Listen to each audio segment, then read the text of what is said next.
был очень яркий, интересный человек.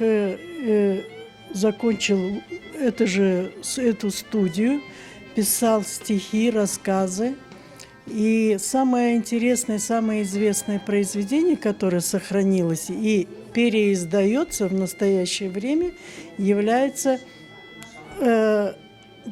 краткая форма, рассказ «Горлица машет крылом».